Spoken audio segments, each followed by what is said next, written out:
¿Puedes compartir? Dígame, Doc.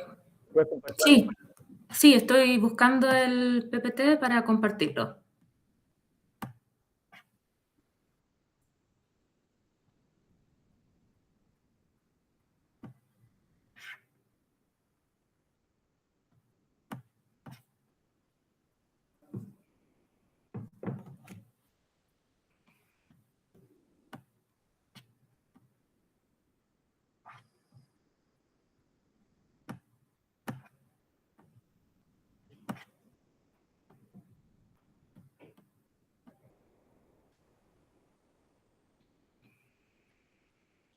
¿Ahí se ve o no?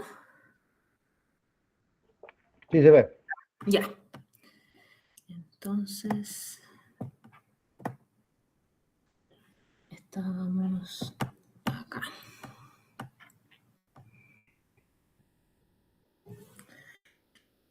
Ya.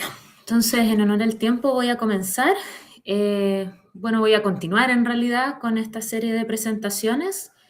Hoy día vamos a hablar de lo que había quedado pendiente de la semana pasada, que son la parte de trombectomía mecánica como parte de las terapias de reperfusión para el manejo del ACV isquémico.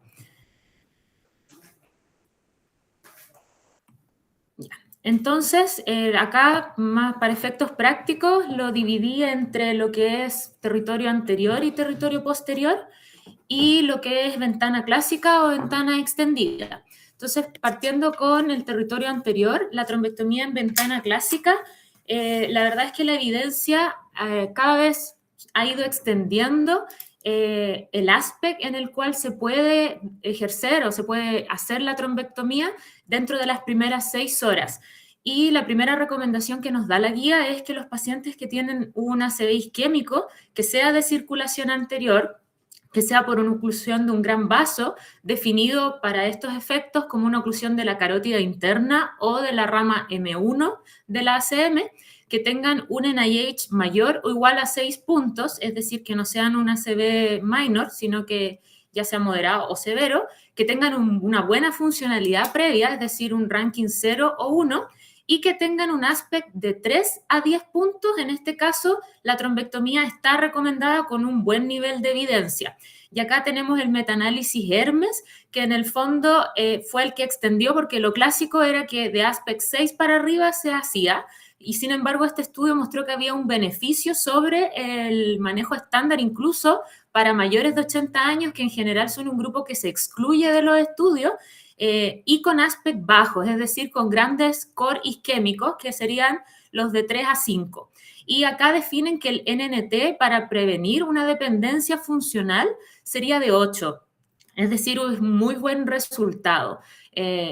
Y también nuevos estudios que son más recientes han visto qué pasa con los grandes infartos que tengan aspect de 0 a 2 puntos. E incluso en estos pacientes también hay beneficio. Sin embargo, acá hay un poco más de exigencias para ser candidatos a trombectomía. Aquí sí los estudios excluyen a los pacientes mayores de 80 años. Igualmente exigen que tengan un NIH mayor a 6 puntos, que tengan una buena funcionalidad previa, que también tengan una oclusión de gran vaso definido como oclusión de carótida o de M1, y si tienen un aspecto de 0 a 2, que no tenga efecto de masa, también podrían beneficiarse de la trombectomía. El único alcance, a diferencia de la otra recomendación, es que para este aspecto, al menos los estudios que se han hecho, dentro de los cuales destaco el LACE, fue con imágenes avanzadas, es decir, fue con resonancia y viendo esta diferencia entre difusión FLAIR. Entonces, la verdad es que todavía faltan estudios sobre si estos pacientes se beneficiarían de trombectomía con imágenes simples, es decir, con un TAC, angioTAC, que es lo que probablemente uno pediría en un paciente que está en ventana clásica. Pero de todas maneras, al menos la evidencia muestra que incluso en grandes core isquémicos los pacientes se benefician de trombectomía mecánica, aunque todavía lamentablemente necesitamos imágenes más avanzadas para tomar esta decisión en este grupo de pacientes.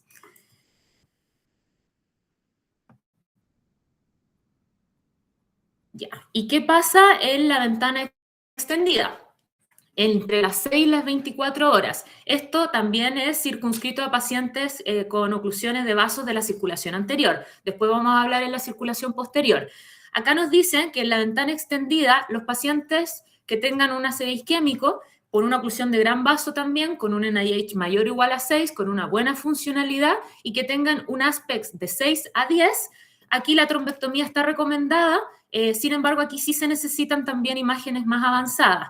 Y acá los dos grandes estudios que en el fondo avalaron esta conducta son el Down y el Diffuse, que seleccionaron pacientes basados en imagen de perfusión en el caso del Down y de resonancia en el caso del Diffuse, para determinar en el fondo que había un core limitado y una penumbra grande, es decir, que valía la pena en el fondo hacer una intervención. Y el NNT para esta independencia fue de 2.8 para el estudio del Down y de 3.6 para el Diffuse. Por lo tanto, es un muy buen resultado y la evidencia muestra, con un gran grado de estudios que lo avalan, que estos pacientes sí se benefician de trombectomía, incluso en ventanas extendidas de 6 a 24 horas, lo que sí se pide de que el core isquémico esté limitado, es decir, tengan un buen aspecto. ¿Y qué pasa en los grandes core isquémicos en estos pacientes? Entendiendo que varios de ellos no llegan lamentablemente en las ventanas clásicas. En estos casos también se pone la exigencia de que sean pacientes menores de 80 años, que tengan la oclusión de un gran vaso, que tengan un NIH elevado, una buena funcionalidad, y acá sí el aspect solamente lo limita de 3 a 5 puntos. Ya es decir, los de 0 a 2, la verdad es que todavía no hay estudios que avalen que estos pacientes se beneficien de trombectomía en ventana extendida. ¿Ya? Y nuevamente aquí igual hay que verificar que no haya un efecto de masa significativo y podrían beneficiarse de estos manejos. Y acá tenemos dos estudios que son el Angel Aspect y el Select 2, que en el fondo demostraron que había beneficio de la trombectomía incluso con estos core isquémicos grandes de Aspect 3 a 5, no de 0 a 2. ¿Ya? Y acá demostraron que un 19,5% logró independencia funcional versus un 7,5% con el tratamiento médico optimizado. ¿Ya?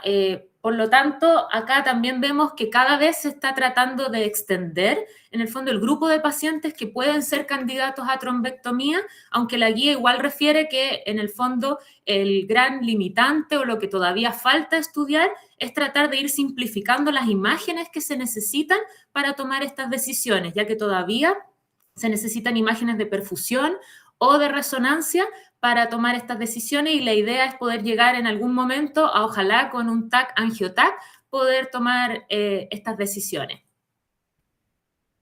¿Y qué pasa en otros contextos? Entendiendo que en el fondo igual las recomendaciones previas ponen varias exigencias respecto a funcionalidad y también respecto a los vasos que están comprometidos.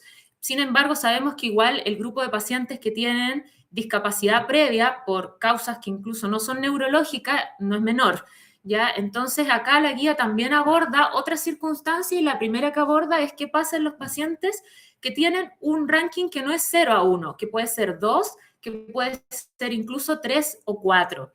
El primer grupo que aborda es los que tienen un ranking 2. Y aquí nos dice que los pacientes que tienen un infarto isquémico de la circulación anterior, por un infarto que incluya una oclusión de un gran vaso, dígase carótida o M1, que estén dentro de ventana clásica. Acá no se incluye la ventana extendida, que tengan un NIH elevado y que tengan un buen aspecto y que tengan un ranking 2, podrían beneficiarse de trombectomía. Y acá el mismo metaanálisis Hermes incluyó a pacientes que tuvieran un ranking 1 o 2 y vio que había un beneficio de la trombectomía y que en el fondo el grado de discapacidad previo no alteraba ni el riesgo de hemorragia, de transformación hemorrágica después del procedimiento, ni tampoco de que la reperfusión fuera menos exitosa por haber tenido una funcionalidad menor antes. Por lo tanto, la recomendación es que este grupo de pacientes, cumpliendo estos criterios, estando en ventana clásica, teniendo una oclusión de gran vaso de la circulación anterior, teniendo un NIH elevado y un buen aspecto, se benefician de este tratamiento igualmente. ¿Y qué pasa en los pacientes que no tienen tan buena funcionalidad? Que, por ejemplo, eran usuarios de bastón, de burrito o incluso andaban en silla de ruedas por causas que pudieran ser, no sé, osteomusculares, por ejemplo.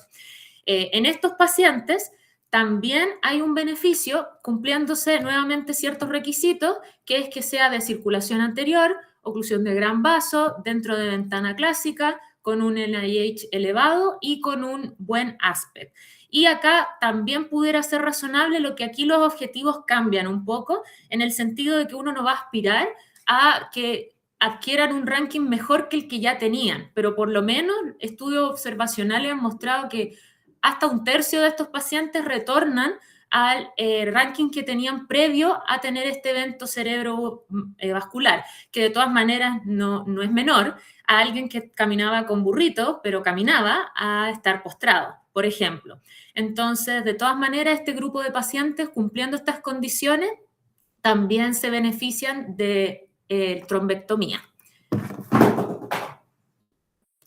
¿Y qué pasa con los vasos distales? Entendiendo que, por ejemplo, oclusiones de ramas posteriores a M1, ramas M2, constituyen hasta un 20% de los casos de ACV isquémico, y oclusiones de ramas más distales como M3, M4 o oclusiones de la ACA o de ACP también pueden constituir hasta un 40% de los infartos. Por lo tanto, ¿qué pasa con estos pacientes? ¿Se benefician o no de terapias endovasculares, en este caso de trombectomía? Aquí la guía también hace referencia a este grupo de pacientes. Lo primero que nos dice es que en el fondo pacientes que tengan oclusiones de M2, pero específicamente M2 dominante, esto quiere decir que sea una rama de M2 que otorgue más del 50% de la irrigación al territorio de la ACM. En este grupo de pacientes, teniendo una buena funcionalidad previa, un buen aspecto y un NIH elevado, puede ser razonable que se haga trombectomía en este grupo. Y esta recomendación se basa también en el metaanálisis Hermes, que mostró que la trombectomía fue favorable en este grupo de pacientes y que en el fondo separar las oclusiones de M2, vieron que los pacientes que tenían oclusiones en M2 dominante tenían mayor beneficio que en oclusiones de M2 no dominante o en otros territorios.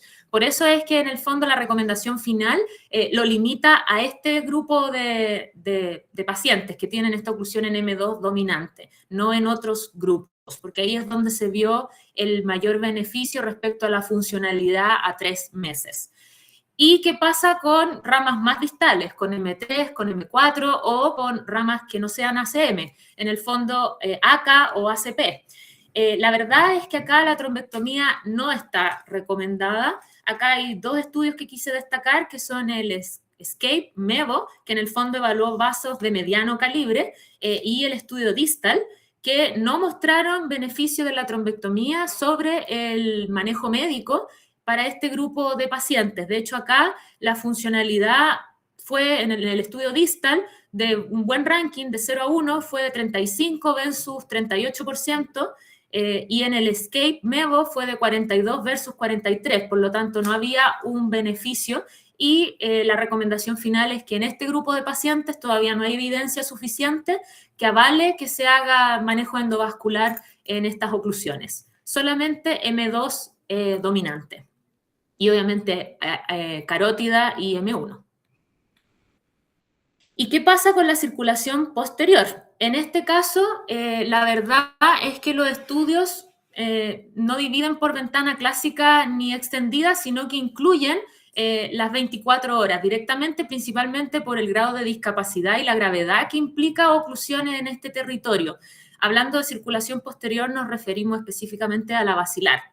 ¿Ya? Entonces, en este grupo de pacientes que tienen un ACV isquémico por una oclusión de la arteria basilar, que tienen una buena funcionalidad previa, que tienen un NIH mayor o igual a 10 puntos y que tienen un aspecto de territorio posterior que sea bueno y que estén dentro de las primeras 24 horas desde que inició la sintomatología, la verdad es que tienen indicada la trombectomía para disminuir la mortalidad y para lograr un mejor outcome funcional. Y el grado de recomendación y el nivel de evidencia es muy alto en este grupo.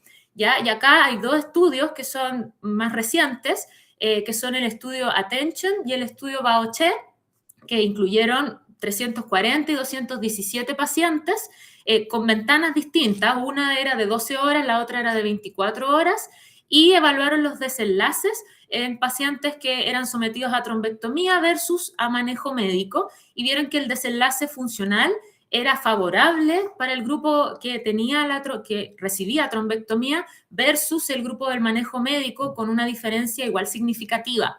Ya, por lo tanto, la recomendación aquí es hacerlo. ¿Y qué pasa también con los pacientes que tienen un NIH un poco como más límite? En el fondo, sobre 10, con estas características que mencioné, buena funcionalidad previa, un buen aspecto, y que estén dentro de las 24 horas, se benefician. Pero ¿qué pasa si el NIH está entre 6 y 9 puntos? Ahí la evidencia no es tan categórica, y la verdad es que el beneficio de la trombectomía versus el manejo médico aún no está establecido. Se puede hacer, pero la verdad es que no hay una evidencia tan robusta como en NIH mayor a 10 puntos que lo recomiende.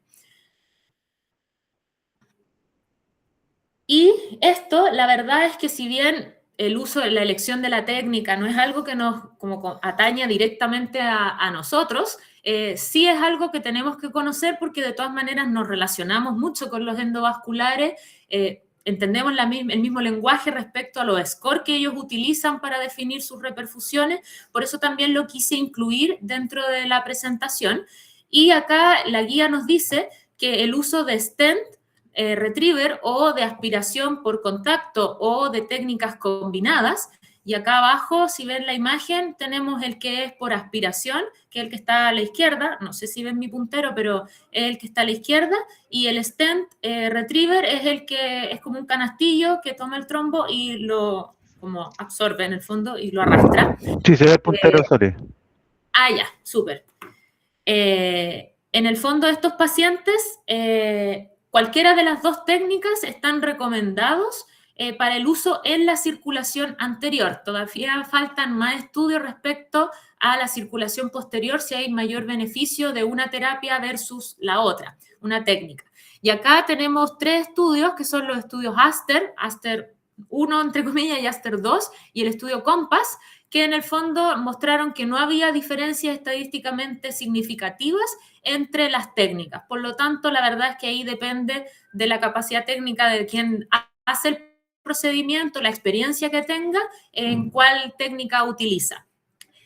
Lo otro es que la escala modificada del TISI, que es algo que igual usamos recurrentemente nosotros para referirnos a estas terapias, es la herramienta de elección para clasificar el grado de reperfusión posterior a la trombectomía. ¿Ya? Y acá destacar que recientemente esta escala ha sufrido una nueva modificación y que incluyó un TISI 2C. Antes era TISI 0, 1, 2A, 2B y 3, que es lo que vemos en el gráfico a la izquierda de la pantalla. Sin embargo, ahora incluyeron un 2C, que es una reperfusión casi perfecta, ya que es como casi completa, pero todavía está un poco enlentecido el flujo. Ya, por si lo ven en los informes más recientes, es por eso, es porque se modificó la escala de TISI recientemente. ¿Ya? Y lo otro, que también lo encontré importante destacar, es el manejo anestésico durante estos procedimientos, porque en algunas ocasiones ha sucedido que hay pacientes que son de alto riesgo anestésico general y que quedan fuera de estas terapias por el riesgo en el fondo de que presenten complicaciones por la anestesia. Sin embargo, la guía nos dice que el uso de anestesia general o de sedación superficial, procedimental, ambas son recomendadas y no hay diferencia significativa en el desenlace funcional por usar una versus la otra. Y acá hay 2 estudios, el AMETIS y el DIRECT-MT, que en el fondo evaluaron esto y demostraron de que no había diferencia. Y eso igual es relevante porque pacientes que tienen alto riesgo anestésico general igualmente pueden ir a terapia endovascular y lo ideal es que no queden fuera en el fondo de esta posibilidad que mejora significativamente, como hemos visto, el outcome funcional de estos pacientes solamente porque el riesgo anestésico general sea alto. Y lo otro que también menciona la guía respecto a las técnicas endovasculares es que nos dice que el uso de stent carotídeos para oclusiones en tándem, esto es en el manejo agudo, en el manejo con terapia de reperfusión, pudiese ser razonable. Tiene mejores outcomes funcionales, pero a la vez también tiene mayor riesgo de hemorragia intracerebral. Por lo tanto, ahí hay que ponderar riesgo-beneficio de hacerlo. Y acá hay un estudio, que es el estudio Titan, que incluyó 395 pacientes y que evaluó que el uso de stent carotídeo para estas oclusiones en tándem tenía una buena tasa de reperfusión, es decir, un TISI 2B o 3 en casi el 77% de los pacientes y que quedaban con un buen outcome funcional a 90 días en al menos la mitad de los casos. Ya, por lo tanto, puede ser razonable, pero hay que ponderar riesgo-beneficio porque sabemos que el riesgo de hemorragia en este grupo de pacientes va a ser más alto, sobre todo porque también van a quedar doble antiagregados posteriormente para evitar que se estenose el stent. Lo otro es que la guía también menciona qué pasa si usamos trombolíticos intraarteriales durante la trombectomía, o sea, no solamente como terapia puente, sino durante el procedimiento para aumentar la tasa de reperfusión. Acá la guía nos dice, en el fondo, en pacientes que tengan una trombectomía exitosa, la administración intraarterial de trombolíticos pudiese ser razonable. Sin embargo, faltan todavía estudios. La verdad es que hubo un estudio que fue el CHOICE, que utilizó Alteplas intraarterial, que fue favorable en su desenlace, pero no logró ser terminado porque vino la pandemia y en el fondo se tuvo que interrumpir el reclutamiento.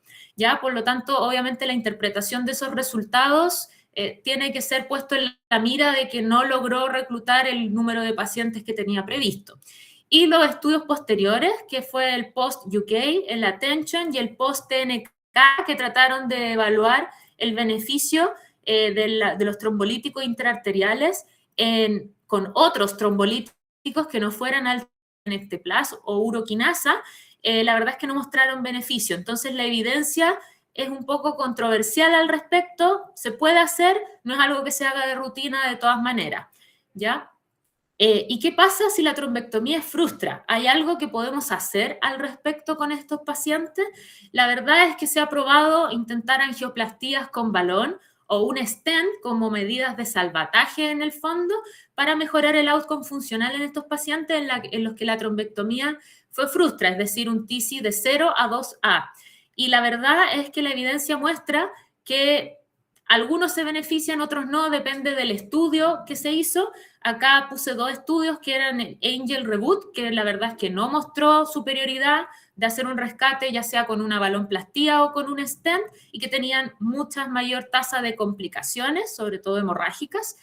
Sin embargo, el Rescue mostró que había una independencia funcional de al menos un 42% en el stent versus 28% en los pacientes que no recibieron stent. Pero como hay evidencia que en el fondo se contradice, la verdad es que se pudiera hacer, sí, pero no está recomendado. ¿Y qué pasa en la población pediátrica? Que también es algo que hemos abordado durante estas exposiciones y que también es un grupo a considerar. Ya en estos pacientes, la verdad es que las separaciones las hacen sobre todo a los 6 años. ¿Por qué a los 6 años? Porque se asume que de los 6 años en adelante la anatomía vascular de los niños se asemeja un poco más a la de los adultos, ¿ya? Y por lo tanto se pueden, entre comillas, extrapolar algunos manejos que se hacen en el adulto en la población pediátrica. Bajo eso, la verdad es que la anatomía es distinta y por ende se necesitan endovasculares que sean experimentados con población pediátrica para hacer alguna intervención en este grupo. Entonces, la evidencia aquí nos dice que en pacientes que tienen más de 6 años, que tengan una oclusión de gran vaso, que estén en ventana clásica, que tengan un NIH elevado, que acá es el PED-NIH, que es la versión modificada para población pediátrica, la trombectomía puede ser efectiva si obviamente es realizada por un operador experimentado. Y en el caso de la ventana extendida en este grupo de pacientes, si hay un mismatch clínico-radiológico, también puede ser efectiva. Recordemos, como habíamos mencionado al principio, que en este grupo pediátrico la imagen de entrada para el estudio de un evento cerebrovascular es la resonancia, más que el escáner que se hace en el adulto, sobre todo porque hay más tasa de mimics y en general tiene mayor rendimiento en esta población la resonancia. ¿Por qué no se utiliza perfusión en este grupo de pacientes? Es porque la verdad es que los rangos de perfusión para la población pediátrica no está estandarizado como lo está en los adultos. Entonces, la interpretación de una imagen de perfusión en este grupo es compleja. Por eso es que se utiliza resonancia de entrada y no escáner y tampoco escáner con perfusión. Y en la población de 28 días a 6 años, es decir, desde lactante hasta los 6 años, que tengan clínica compatible con un ACV isquémico, que estén dentro de las primeras 24 horas y que tengan tejido salvable, en este caso por un mismatch clínico radiológico, la trombectomía pudiera ser beneficiosa, pero como mencionaba, tiene que ser realizada por alguien experimentado y que tenga en el fondo conocimiento de la anatomía en población pediátrica de menos de 6 años. Como vemos, igual acá el grado de evidencia en general es bajo para todas las recomendaciones que se ha hecho en la edad pediátrica. Ahí es algo en el que lo que estamos bien al debe en realidad. Hay muy pocos estudios respecto a la población pediátrica. Tiene sus dificultades el reclutamiento de estos pacientes, tampoco es frecuente en estos pacientes y por eso es que las evidencias no son de tanta calidad, porque no hay mucha evidencia al respecto. Y por último, para terminar un poco con la trombectomía, quise dejar este algoritmo que en el fondo lo sugiere la guía, que yo lo encontré bastante útil, bien práctico y como bien esquemático, que en realidad nos divide población pediátrica y población adulta. Me voy a enfocar en la población adulta, que es la que más nos compete a nosotros. Lo divide según el vaso que esté ocluido, el tiempo desde la instalación de los síntomas, qué tanto daño hay en el tejido y cuál es la funcionalidad para definir si se benefician o no de un manejo endovascular.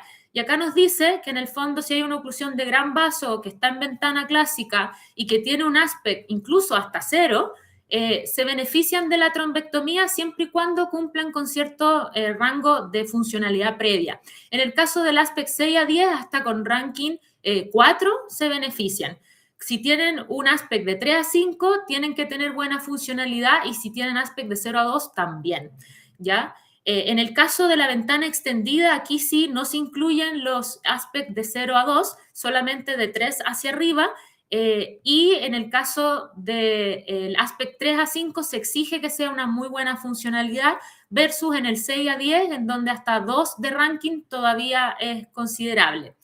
¿Ya? Sobre 24 horas no hay estudios todavía, por lo tanto no hay evidencia que apoye trombectomía en ventana más extendida que 24 horas.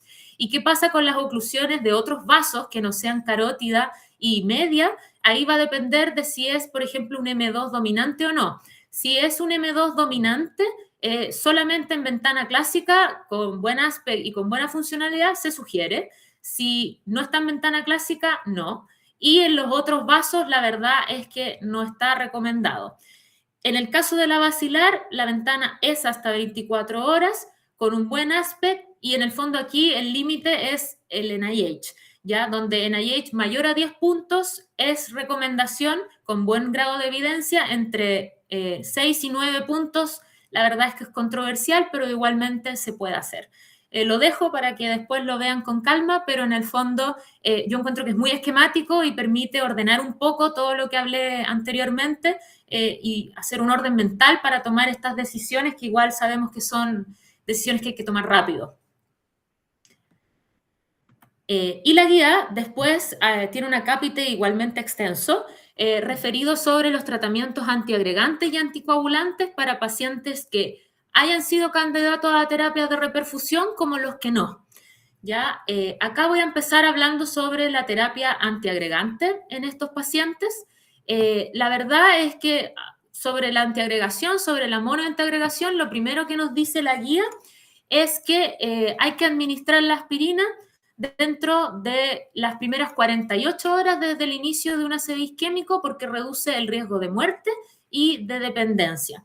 Ya acá tenemos dos estudios que son el IST y el estudio CAST, que son estudios bastante grandes, que incluyeron un N de población importante, y que ambos demostraron que en el fondo había una reducción del ACV recurrente, al menos a las 2 semanas o al mes, cuando se iniciaba una monoantiagregación precoz, en las 48 horas. Ya, en el fondo, esa es la recomendación, pero uno diría, bueno, si es tan precoz, lo podría iniciar entonces el primer día, las primeras 24 horas. Y la verdad es que la guía aquí nos dice de que la antiagregación en las primeras 24 horas en pacientes que hayan sido candidatos a terapia de reperfusión, ya sea solo trombolisis o trombolisis y trombectomía, no está bien estudiado. Es incierto si hay un beneficio o no de iniciarla tan precozmente. ¿Ya? El único caso en el cual se pudiera considerar iniciarla antes de las 24 horas sería en pacientes que tuvieran una patología concomitante que nos hiciera perentorio en el fondo iniciar la antiagregación antes, porque en el fondo el beneficio de usarlo es muy alto o por el contrario el riesgo de no usarlo también es muy alto. ¿Ya? Entonces, en ese grupo de pacientes se podría considerar. En el resto, la verdad es que lo ideal es empezarlo después de las 24 horas, idealmente con una imagen que demuestre de que no hubo una complicación del procedimiento, que eso se hace a las 24 horas. Y también uno podría decir, bueno, si la antiagregación es tan efectiva, quizás puede reemplazar a la trombolisis, por ejemplo. Y la verdad es que la guía aquí es categórica en decir que la aspirina no es un sustituto de la trombolisis o la trombectomía en pacientes que son elegibles para estas terapias y por lo tanto la indicación es hacer estas terapias. De hecho, lo clasifica como un core 3 de daño. Eso quiere decir, el no hacerlo implica estar empeorando el outcome e incluso aumentando el riesgo de mortalidad de estos pacientes. ¿Ya? Así que esa es una indicación también categórica en este grupo. Y en el fondo vamos a evaluar ahora algunas situaciones en las cuales se puede usar la antiagregación, específicamente la monoantiagregación. Acá en la primera situación clínica que nos plantea la guía es en pacientes que tengan un ACV isquémico o un TIA, un accidente isquémico transitorio, que no sea cardioembólico, ya que sabemos que en este grupo de pacientes el beneficio es con la anticoagulación. Pero en este otro grupo ¿hay más beneficio de antiagregarlos o de anticoagularlos? Esa era una pregunta que también se hizo en el fondo en su momento en la literatura y el estudio WARS en el fondo demostró que la antiagregación es preferida sobre la anticoagulación para reducir el riesgo de ACVs recurrentes y de eventos cardiovasculares. Ya acá este estudio incluyó un N de más o menos 2.200 pacientes y los sometió a dos grupos, uno a warfarina, antagonista de vitamina K, versus aspirina con una dosis más alta que la que usamos habitualmente, eso sí, 325 miligramos. Y mostró que en el fondo no había diferencia ni de la incidencia de nuevos eventos cerebrovasculares ni de muerte a los 2 años entre ambos grupos, entendiendo que el riesgo hemorrágico de la anticoagulación fue mayor. Entonces, por eso es que la indicación es, ya que no hay beneficio mayor de uno sobre el otro y hay más riesgo de uno, es mejor utilizar la monoantiagregación. Y el metaanálisis Cochrane, que en el fondo incluyó más estudios y incluyó un N más grande, mostró que la anticoagulación, al menos con antagonistas de vitamina K, en cualquier intensidad, eso quiere decir con rangos de INR de 1,5 a 2,5, de 2,5 a 3,5 y de 3,5 a 4,5, no mostró beneficio sobre la antiagregación y obviamente en los INR moderados a elevados había mucho más riesgo de sangrado. ¿Ya? Por lo tanto, la indicación acá es que en este grupo de pacientes hay que antiagregarlos más que anticoagularlos. Después vamos a ver que también hay un grupo de estos pacientes que se beneficia más de doble antiagregación que de monoantiagregación. ¿Ya? Pero al menos, en comparación con la anticoagulación, es mejor antiagregarlos. ¿Y en qué otros grupos también se puede considerar la monoantiagregación? Acá también la guía hace referencia a los pacientes que tengan disecciones, ya sean carotidias o vertebrales extracraneanas, y acá hay varios estudios en el fondo que nos dice que se puede utilizar indistintamente antiagregación o anticoagulación por al menos 3 meses, ya para prevenir eventos recurrentes cerebrovasculares. Acá los estudios que avalan esta conducta es el ensayo CADIS, que en el fondo evaluó la monoantiagregación versus la anticoagulación y no mostró diferencia entre grupos, y un metaanálisis que incluyó al mismo estudio CADIS y al estudio TreatCat, que es posterior, y que mostró que había menos eventos cerebrovasculares con la anticoagulación, pero con más eventos hemorrágicos. Por lo tanto, ahí había que ponderar riesgo-beneficio para elegir uno versus el otro. En general, esto igual depende harto del centro, qué conducta se tome. Cualquiera de los dos está apoyado por la evidencia. Acá, al menos, en general se prefiere antiagregar por los riesgos en el fondo hemorrágicos que tiene la anticoagulación, a menos que haya la evidencia de un trombo flotante o haya una recurrencia precoz en el fondo de un evento isquémico o haya una oclusión total de ese vaso, en donde se prefiere más bien la anticoagulación. ¿Ya? Pero nuevamente aquí es muy local la recomendación, la guía en general lo deja un poco más abierto y nos dice que se puede utilizar indistintamente uno o el otro.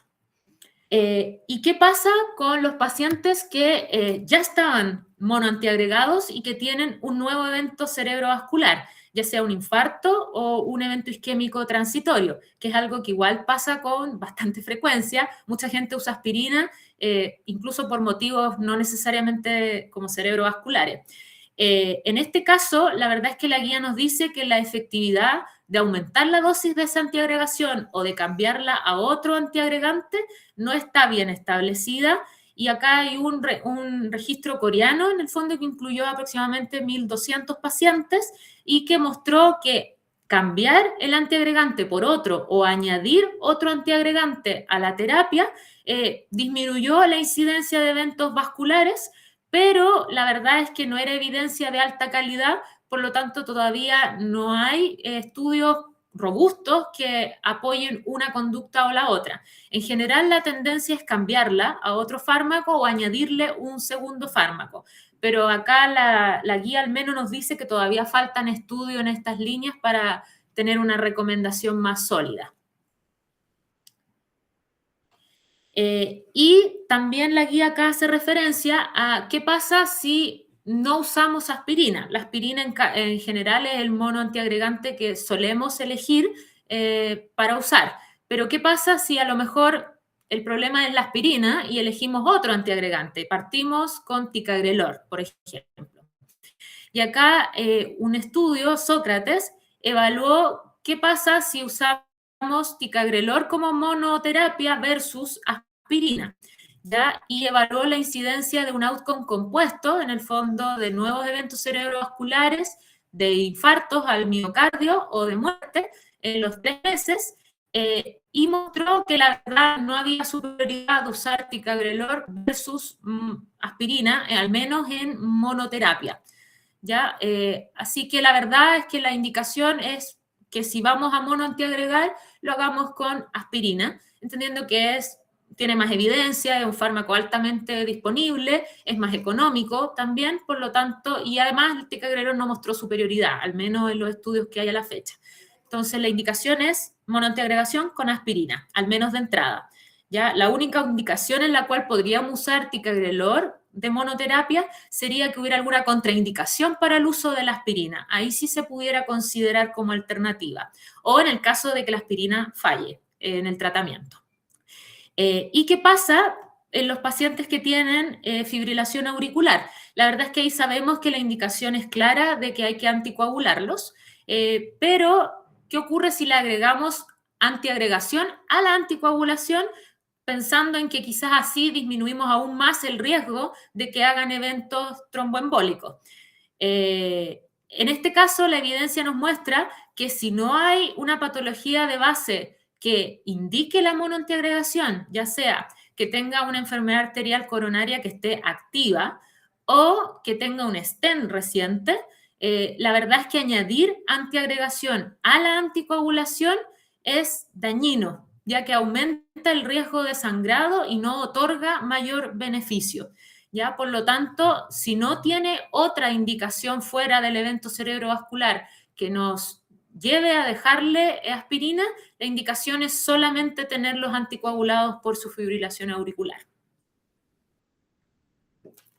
Y la guía también nos dice, porque nos ponen varios escenarios, ya hemos visto algunos de ellos, pero también nos dice qué pasa si el problema es la vía de administración, qué pasa si el antiagregante a lo mejor hay que pasarlo endovenoso para que tenga mayor beneficio.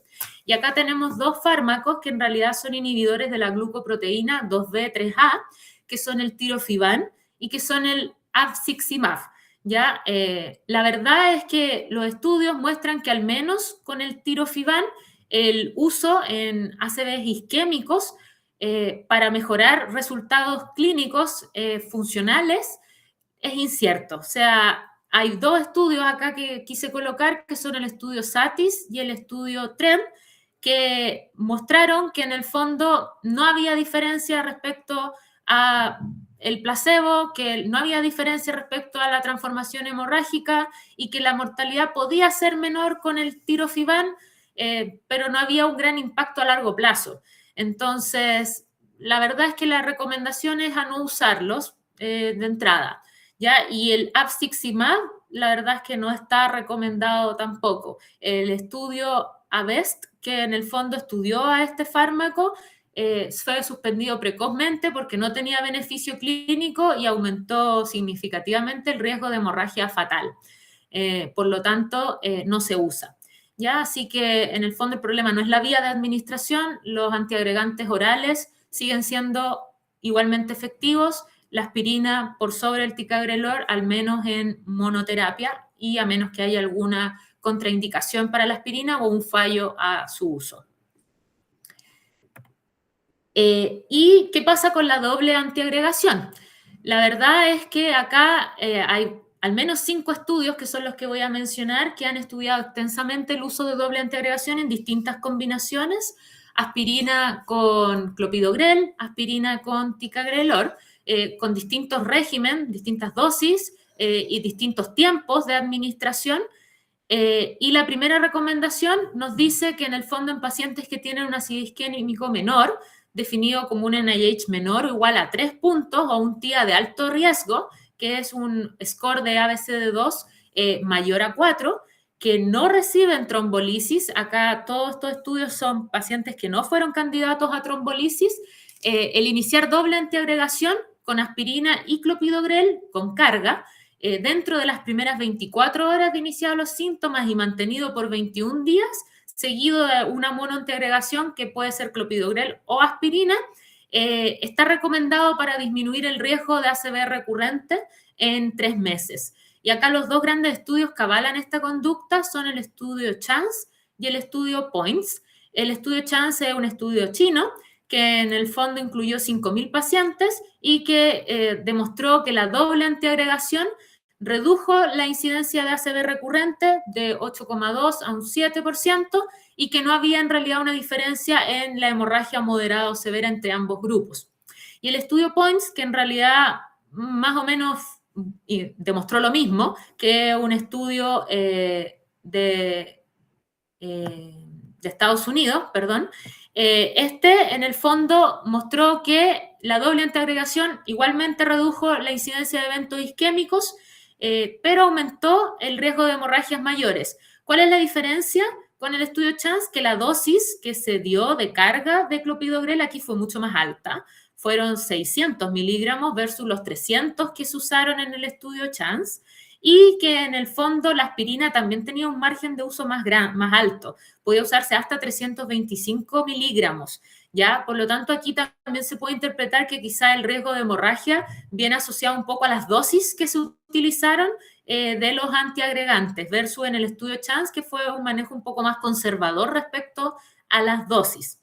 ¿Ya? En el caso del estudio POINT, el uso también fue más prolongado, fue por 3 meses, y la verdad es que se vio en un estudio post-op del mismo estudio que el punto de cambio óptimo era los 21 días, es decir, el mayor beneficio estaba en los 21 días. De ahí para adelante empezaba a aumentar más el riesgo hemorrágico, ¿ya? Por eso es que la recomendación final es mantenerlo por 21 días y es en general a utilizar dosis más bajas de los fármacos, es decir, 300 de carga de clopidogrel y luego mantener en el fondo 75 miligramos y de la aspirina utilizar los 100 miligramos, que es como la dosis disponible en nuestro medio. Los otros estudios que en el fondo también evaluaron el uso de doble antiagregación en otros régimen de combinaciones fue el estudio TALES, que el estudio TALES en el fondo evaluó el uso de ticagrelor con aspirina. Ya acá como grupo incluido fue un poco distinto a los dos estudios previos porque definieron como ACV isquémico menor un NIH menor o igual a 5, el otro era 3, el corte, y el TIA de alto riesgo lo definieron como una BCD2 mayor o igual a 6, en el otro era 4. ¿Ya? Y acá también incluyeron a pacientes que tuvieran estenosis que fuera sintomática, ya sea intra o extracraniana, que fuera significativa, es decir, de más del 50%.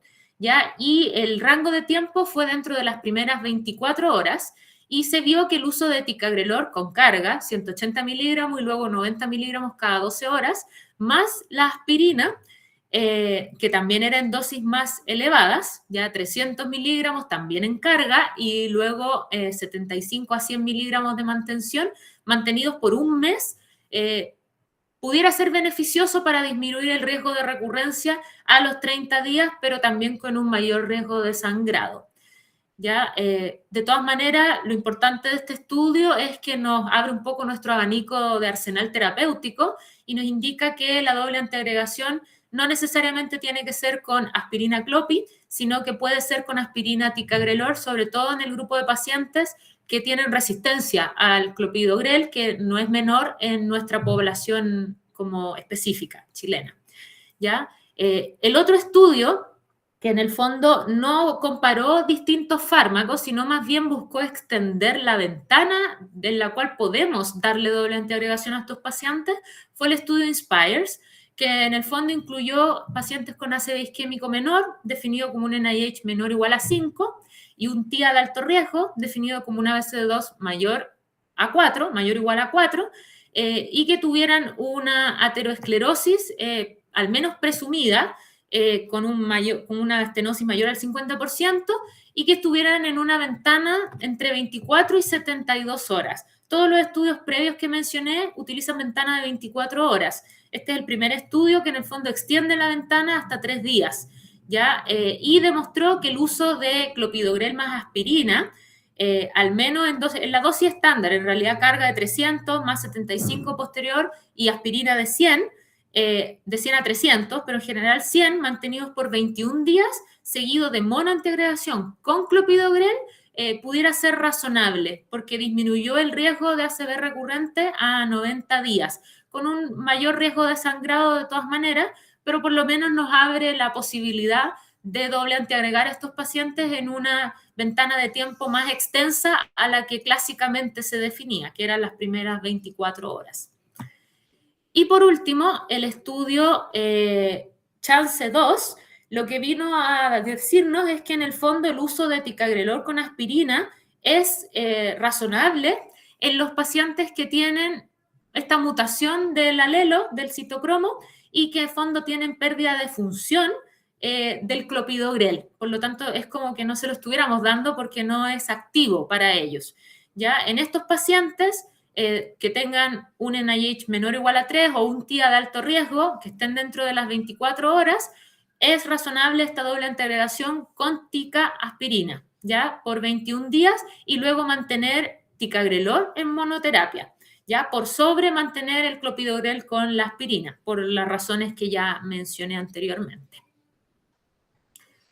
Y acá lo que muestra la guía, nuevamente, al igual que con la trombectomía, nos muestra un flujograma, en el fondo, de cómo elegir la doble antiagregación en los pacientes según, uno, si son elegibles o no para revascularización, si son elegibles para trombolisis y trombectomía, la verdad es que quedan fuera de estos estudios, y si no son elegibles va a depender, uno, del tiempo en el cual estemos, dos, si tienen o no tienen estenosis significativa intra o extracraniana, y va a depender también del NIH en el fondo y del ABCD2 que tengan. Y en base a eso es que se pueden sugerir los regímenes de mono, o sea, de doble antiagregación con aspirina clopi o aspirina tica versus solamente mono antiagregación. ¿Y qué pasa con la anticoagulación? Que es la otra patita en el fondo de la prevención secundaria que tenemos. En el caso de la anticoagulación, la verdad es que en pacientes seleccionados que tengan una fibrilación auricular y que por lo tanto tengan indicación de anticoagulación, la principal duda es cuándo anticoagularlos, más que si hay o no que anticoagularlos, que ahí hay un consenso bastante extenso al respecto. Hay varias dudas respecto a cuál es el mejor tiempo para hacerlo. Ya entendiendo que mientras más precoz uno haga una anticoagulación, se supone que el beneficio debería ser mayor, pero siempre está en el fondo el riesgo de la transformación hemorrágica. Por eso es que hay varios estudios que han buscado justamente responder a esta interrogante de cuándo anticoagular a estos pacientes. Y la primera recomendación que nos da la guía en estas líneas es que en pacientes que tengan una fibrilación auricular, una estrategia de anticoagulación precoz, es decir, 48 horas para ACV isquémicos que sean menores en el fondo y 6 a 7 días para ACV isquémicos mayores, es de bajo riesgo y es razonable, comparada con la estrategia clásica que se usaba anteriormente, que es la anticoagulación diferida, que sería 3 a 4 días para una ACV menor, 6 a 7 días para un ACV isquémico moderado y 12 a 14 días para un ACV isquémico mayor, ya que ese era como el régimen antiguo. Actualmente se recomienda que sea más precoz que eso, pero de todas maneras hace una distinción entre ACVs menores y los que sean de mayor extensión. ¿Ya? Y acá los estudios que avalan esta conducta, al menos puse 3. Hay otro que en realidad es un metaanálisis, que es el Catalyst, que junta estos otros estudios, pero son el ELAN, el Optimas y el Timing. Ya en el estudio ELAN evaluó la anticoagulación precoz versus la tardía, que son estos regímenes que mencioné, y demostró que en el fondo no había una diferencia significativa en iniciar la anticoagulación precozmente que iniciarla tardíamente, siempre y cuando se seleccionaran adecuadamente a los pacientes. ¿Ya? El estudio Optimas demostró lo mismo, que el uso de anticoagulación directa precoz, definido como menos o 4 días, es no inferior al hacerlo diferido, que es hacerlo después de los 7 o de los 14 días. Y el timing valoró lo mismo, que en el fondo el uso de anticoagulación precoz versus diferido no tenía una inferioridad, o sea, el precoz no era inferior al tardío respecto al outcome funcional de estos pacientes. ¿Ya? Entonces la recomendación y la tendencia actualmente es anticoagularlos precozmente. ¿Ya? Después generalmente de las 48 horas, antes de los 4 días, si es que el infarto no es muy extenso. ¿Ya? Y idealmente en los 6-7 días si es que el infarto es muy extenso. ¿Y qué pasa si anticoagulamos muy precozmente? O sea, ¿qué pasa si lo hacemos antes de las 48 horas? La verdad es que la evidencia es categórica también en decir que no está recomendado. Acá hay una revisión sistemática que incluyó 28 ensayos, más de 24.000 pacientes en total, que mostró que anticoagular antes de las 24 horas no reducía el riesgo de dependencia funcional ni de muerte, que sí reducía el ACV recurrente precoz, pero que tenía mayor tasa de complicaciones, tanto intracranianas como extracranianas. Ya, por lo tanto, la indicación acá es a no anticoagular precozmente, a menos que haya otra indicación que haga que sea perentorio iniciar precozmente la anticoagulación, que sería trombos intracavitarios, valvulopatías, válvulas mecánicas o dispositivos ventriculares izquierdos, que en el fondo justificara que el riesgo de tener una hemorragia intra o extracerebral fuera en el fondo menor que el riesgo de tener un evento trombótico por estas condiciones. ¿Ya? Pero son solamente en estas situaciones. En todo el resto, la verdad es que tiene que ser después de las 48 horas al menos. Y también, relacionado a lo mismo de la anticoagulación, nos dice que en el fondo la anticoagulación en los trombos intraluminales que sean extracranianos, que no sean oclusivos, no está bien establecido si hay un beneficio o no, pero la verdad es que los estudios muestran de que no tiene daño tampoco, por lo tanto la indicación en general es anticoagularlo, es decir, si en los estudios de imagen encontramos a un trombo extracraniano, lo ideal es anticoagularlo al menos por un tiempo hasta que veamos que ya no hay presencia de este trombo.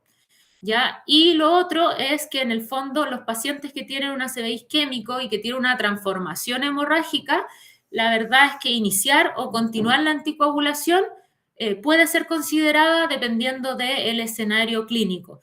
¿Ya? Y aquí hay un estudio prospectivo que la verdad es que no incluyó tantos pacientes, fueron 60 con fibrilación auricular, que por lo tanto tenían indicación de anticoagulación, y se vio que el mantener o el iniciar la anticoagulación en este grupo de pacientes no se asoció a mayor transformación hemorrágica, al menos con rivaroxaban, dentro de los 14 días.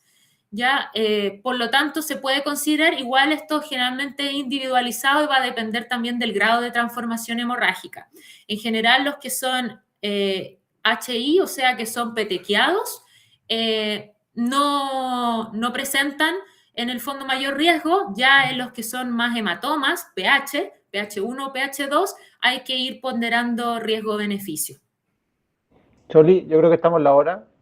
De hecho, sí. Si quiere termino solo con ese, que es la endarterectomía, y de ahí eso. Es lo último. En la endarterectomía carotidia de emergencia, la verdad es que acá nos dice que los pacientes que tienen un ACV isquémico por una estenosis o una oclusión carotidia, que es de alto grado, la endarterectomía de emergencia, es decir, antes de las 48 horas, no es beneficiosa para mejorar los resultados funcionales. El mayor beneficio es entre las 48 y los 14 días, ¿ya? Y acá hay varios metaanálisis y cohortes que demuestran que en el fondo no hay beneficio en estos pacientes. Por lo tanto, la indicación no es hacer endarterectomía de emergencia. Y con eso termino esta parte. Oye, súper bien, súper completo. ¿Opiniones? Luis, ¿alcanzaste a ver la presentación? Sí, vi una parte, después se me cayó un poco el internet y me reconecté, pero te felicito, Solange, súper buena revisión, tremendo tema, como una revisión completa. Yo creo que esta es más o menos, por lo menos en trombectomía, es lo que hacemos acá, en circulación anterior, circulación posterior, en general lo que hemos conversado de los vasos distales, claramente que el M2 dominante tiene evidencia y el resto es como bien caso a caso, si el déficit es muy invalidante, si se puede o no hacer trombolisis, hay uno empieza a hilar, pero no para todo, digamos. Y circulación posterior, bueno, la ventana extendida y el resto de las indicaciones habituales. El asunto de la anestesia, la verdad es que nosotros, si podemos hacerlo con anestesia, bien, en el fondo, pero si no, lo hacemos sin anestesia. O sea, muchas veces, yo recuerdo por lo menos 3 casos que el anestesista me dice que el paciente está muy... Hay muchas posibilidades de que salga intubado, digamos, por patología médica, y ahí lo hacemos con local nomás. Con local y hacemos la trombectomía, y la verdad es que no ha ido bien, no hemos tenido mayores complicaciones por hacerlo sin anestesia. Cada vez ha ido funcionando mejor, por lo menos eso. Está más rápido, o sea, como que hay más rapidez, y lo que se está gestionando ahora con el hospital es tener algún equipo de llamados, cosa de no depender del anestesista de la urgencia, que eso a veces retrasa un poco el tratamiento, y además de disponer, si es que el angiógrafo estuviera ocupado, el angiógrafo de cardio para hacer la trombectomía. Así que, pero es muy similar, no sé qué opina el resto a lo que hacemos, O sea, a lo que hacemos acá. para nosotros lo más, encuentro yo que lo más interesante y lo más como complejo es la selección de pacientes en más de 6 horas. Ese es como el Sí, tema. Y, sí. y con esta idea de que el aspect bajo va a andar mal, pero con la trombectomía va a andar menos mal. Entonces, uno... Sí, sí, no. un Sí, poco hay como una tendencia de como hacerlo todo, así como últimamente. Salvo como hacerlo todo bajo porque- 3 probablemente no, yo creo que ya con infarto No, más sí, extenso no, pero de pero 3, de 4, 5 para arriba ya. sí. Bueno, yo también creo que igual es bueno tener Ahora más yo, elementos para seleccionar los esas otros, cosas. yo ahora, bueno, entonces te llegó la guía, la revisaste, hice una guía integrando todas estas cosas y Sí. ocupando las colaterales a los Mr. Clean Late Ujú. y el protocolo que no es tan no está tan validado local que tenemos de perfusión automatizada por 5 vías. Sí. Entonces ahí tenemos que ponernos de acuerdo, pero probablemente si tiene o un buen aspect, sobre todo mayor a 6, un poco lo que sale ahí, o si tiene buenas colaterales, claro, el asunto es si tiene un aspect 3 a 5 y tiene malas colaterales, no tiene, como decía alguien por ahí, silencio vascular en el lado tapado. Ahí se complejiza la cosa y tal vez ahí podemos ocupar de manera como apoyo la perfusión. La idea sería Claro. pedirle a todos los pacientes angiotac perfusión y la perfusión de repente no usarla como primera línea de toma de decisiones, tal vez como para casos dudosos. Sí. Bueno, hubo un caso hace poco que hicimos Sí, con Yao, que un paciente que tenía como 16 así horas, es. que tenía una M1 tapada, que le hicimos una resonancia cuando llegó, Sí, y tenía como mismatch radiológico, sí, y eso se anduvo, hizo sin perfusión en el fondo. y anduvo bien, el paciente tenía en el escáner de control, básicamente se veía las lesiones que ya tenían en resonancia, Claro, no sí, a toda penumbra, sí, y recuperó un poco. Y otro paciente una que perdimos, bueno, esa semana media sí, conflictiva. aquella, Sí, finalmente le hizo prieto en la Indisa, se hizo como con 30 horas con mismatch y recuperó harto. Yo hablé con la gente de la Indisa, estaba Pablo ya, Rodríguez, que lo conozco, y me contó que había mejorado harto la paciente, de NHC15 estaba en 7 a los ya, 2 días. perfecto. No, sí, eso se... Y esa selección la hicimos con perfusión, con buen aspect. Sí, Entonces ahí tenemos que ponernos de acuerdo para aplicar esas cosas. ujú, Y eso, pues, tal vez las otras cosas más, esto es como de las oclusiones en tándem, que son más técnicas. Súper interesante. sí, en general, o sea, mi postura es tratar de evitar el stent en agudo, en general. Ahora, si no se... Sobre todo en los casos de traumatosía. La traumatosía yo creo que uno con una angioplastía con balón en general uno logra pasar y recanalizar y todo. Y después colocar el stent En un en, segundo tiempo. en un segundo tiempo. Ahora, Ya. los casos más difíciles, o sea, son las disecciones. De hecho, tuvimos también un caso hace Sí, poco, una disección que estaba tapada, sí. y ahí no hay otra forma que colocar un stent. Y lo que hicimos ahí fue hacer un Dyna, después destapamos arriba y hicimos un escáner para ver que no hubiera complicación hemorrágica, nada, y ahí lo doble integregamos y colocamos el stent. Pero yo diría que esa es como la única indicación, así como media absoluta, desde mi punto de vista, es cuando una carótida está tapada por una disección. Eh, para volver a abrirle hay que colocar el stent, ¿no? Como que no hay mucho. Pero Ya. en la ateromatosa, perdón, en general uno puede hacer solo una angioplastía con balón y dejar el stent en un segundo tiempo, Mm. en general. Sí. Eso. Hachi, ¿algún comentario?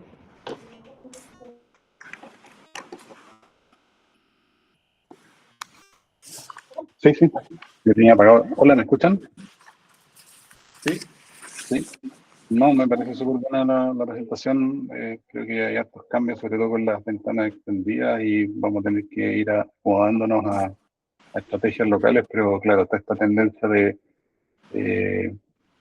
ir dependiendo menos de imágenes avanzadas y de ampliar los criterios de inclusión de los pacientes. Entonces, como usar escáner resonancia y tratar de ofrecerle radioescolarización a la mayor cantidad de gente que se pueda.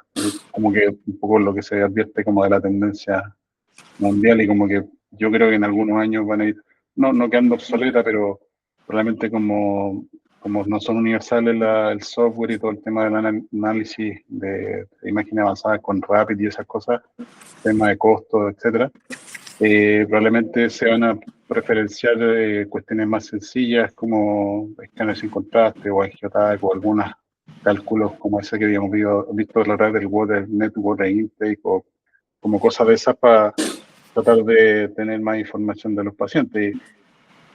Y probablemente como la tendencia es tratar de revascularizar la mayor cantidad de pacientes que se pueda. Pero eso no. Bueno, muy bien. Muchas gracias, Sole.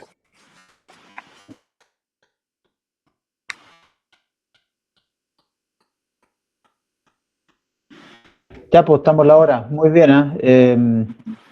La otra semana la María José va a presentar un par de casos, vamos a hacer un análisis ahí.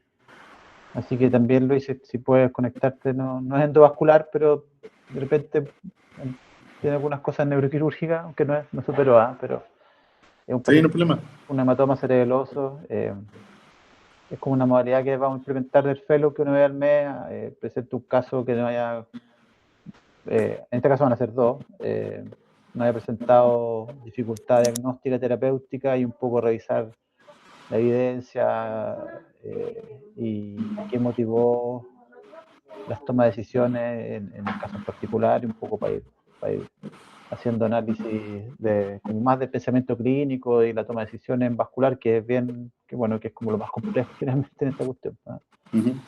Eso, muchas gracias, te felicito, ¿verdad? Muy bien, muchas gracias. Hasta luego. No.